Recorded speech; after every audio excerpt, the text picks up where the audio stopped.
Russia was the hope for the people of the world when the Soviet Union was there. Unfortunately, leaders in the Soviet Union made their mistake to see the collapse of the Soviet Union, which was a historic tragedy, as you at one point mentioned. That was a historic strategy. In the course of the history of humanity, that was a catastrophe. And that was one of the reasons that encouraged people like Fukuyama, Huntington, to design their strategy of hegemony. Because the Soviet Union collapsed, the Soviet Union disintegrated, then they felt they can control the world for the coming 50 years or 100 years without anyone challenging them. And that was when this hegemonistic fantasia was developed. Hegemonize. We have seen what they have done the last 30 years. It's a continuation of the same ideology of slavery, colonialism, neocolonialism, then hegemony. The world will have to get out of this state of affair.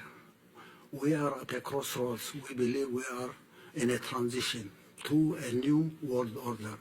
How do we design a new world order? How can we possibly strategize? How do we mobilize resources? How do we make people aware everywhere that this threat is there for them?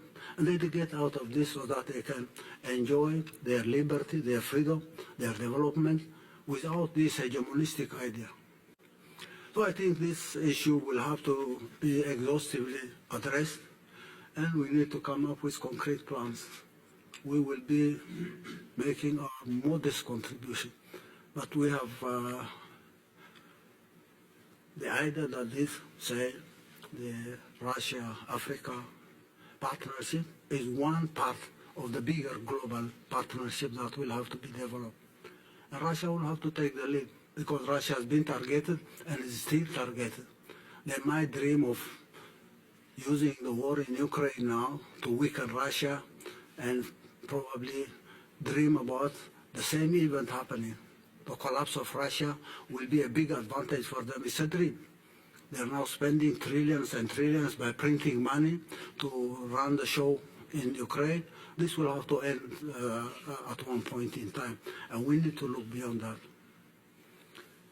Our bilateral partnership is based on our understanding on this historic mission of Russia.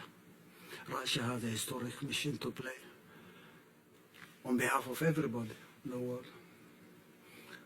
I can say who is the leader of this show? Mr. Vladimir Putin is the leader of the show because of time, because of the challenge that we have. And Russia should take them.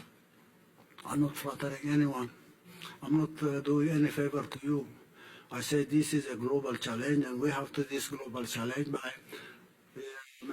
identifying the role of each and every one of us in the whole story. Economic programs, energy, water, infrastructure, name it. That's the easiest thing one can ever imagine. We'll have a strategy, we'll define the goals and objectives. Once we have a strategy put in place, we'll have detailed plans on each and every sector, each and every industry.